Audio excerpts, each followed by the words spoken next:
Halo semuanya, maaf ya beberapa hari ini nggak ada konten karena aku lagi keasikan baca manhwa. Maaf ya semuanya.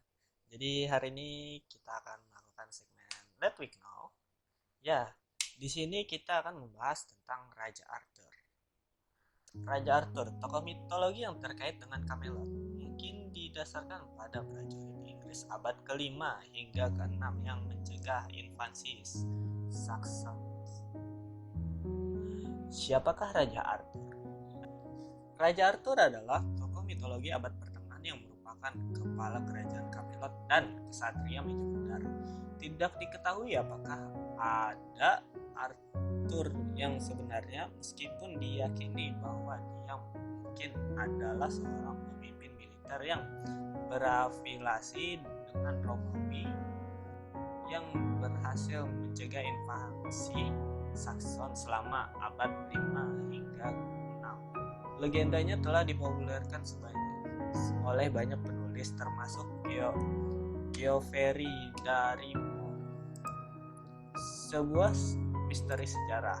Sedikit yang diketahui tentang kemungkinan sosok yang mengilhami kisah Raja Arthur, seorang raja heroik yang telah menjadi karakter mitologi dan sastra populer selama beberapa waktu.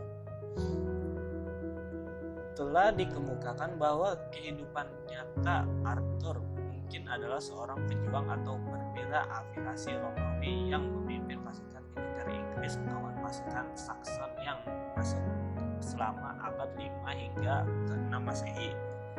Namun, biarawan Celtic Giladas menulis tentang invasi Saxon di karyanya The Ruin and Conquest of Britannia, mengutip konflik di Brandon Hills, dan tidak ada prajurit bernama Arthur yang disebutkan. Sebaliknya, penyair abad ke-6 Aneurin membuat koleksi puisi Wallace de Gododin di mana Arthur yang heroik dibicarakan. Namun dengan karya aslinya dibandingkan secara lisan dan bukan ditulis, tidak mungkin untuk memastikan apakah Arthur adalah bagian dari cerita aslinya. Penyair lain, Taliesin, menyebut Arthur yang gagah, berani, dan dalam karyanya juga. Ada juga saran lain yang beredar bahwa referensi ke Arthur sebenarnya adalah cara untuk menghormati melalui mitos dewa beruang Celtic dengan nama yang mirip. Menjadi tokoh heroik selama tahun 800-an. Nennius dari Wales menulis History of the Britons yang menjadi teks inti Arthurian yang mencantum lusinan pertempuran di mana pejuang itu bertempur. Meskipun secara logistik tidak mungkin baginya untuk melakukannya. Meskipun demikian, pekerjaan Nennius menempatkan Arthur sebagai pesona yang gagah, berani, dan patut dipuji. Ini kemudian diuraikan dalam tulisan Latin abad ke-12 Geoffrey dari Monmouth yang menceritakan kisah sosok mistik Merlin dan bergabung dengan hidupnya dengan kehidupan Arthur. Juga memberikan kisah kelahiran raja atau prajurit dan lintasan keseluruhan dalam teks yang banyak dibaca. Karena percampuran budaya di Eropa, pengaruh politik dan imajinasi penulis cerita Arthurian berkembang menjadi legenda dan cerita yang kompleks dengan penekanan kerajaan bangsawan bernama Camelot, kesatria Majapahit, dan Ratu Guinevere yang berselingkuh dengan kesatria Lancelot. Aspek lain dari kisah tersebut termasuk konflik mematikan raja dengan keponakan atau putranya, Modred, dan pencarian para kesatria untuk Holy Grail. Raja Arthur dalam sastra. Thomas Ballory adalah orang pertama yang memberikan prosa Inggris yang menceritakan kembali legenda tersebut. Dalam bukunya Le Morte d'Arthur, diterbitkan pada tahun 1485. Berabad-abad kemudian, Alfred Tennyson menerbitkan Idylls of the King-nya sepanjang paruh kedua tahun 1800-an, menceritakan kisah Camelot dalam bentuk puisi epik. Kisah Arthur terus ditafsirkan oleh berbagai penulis, termasuk penulis anak-anak, penulis buku, komik, dan novelis seperti Mario Zemir Bardier yang Mistress of Avalon 1982 melihat legenda dari sudut pandang karakter wanita. Broadway, film, dan acara TV. Pada abad ke-20, Raja Arthur juga menemukan jalan ke panggung dan layar. Selama 1960-an, mitos menemukan rumah di Broadway dengan musik Camelot yang dibintangi oleh Richard Burton sebagai Arthur. Kebangkitan selanjutnya akan melihat Richard Harris yang membintangi versi film 1967 dan Robert Gower memerankan Raja. Penampilan Camelot yang lebih serius dan suram terlihat dalam film Excalibur tahun 1981 dengan Helen Mirren berperan sebagai Morgan, saudara tiri Raja. Maju cepat ke milenium berikutnya di mana Anthony Fuqua menyutradarai King Arthur tahun 2004 yang plotnya masih fantastis, lebih mengandalkan gagasan bahwa Arthur di sini diperankan oleh Clive Owen adalah seorang pimpinan militer melawan Saxon. Kehidupannya juga digambarkan dalam film 2017 King Arthur Legend of the Sword, bertujuan untuk mengontekstualisasikan rangkaian kisah yang disajikan tempat dokumentasi dan penulisan Michael Ward telah melihat asal-usul budaya geografi kisah Raja Arthur dalam seri TV-nya In Search of Might and Hero.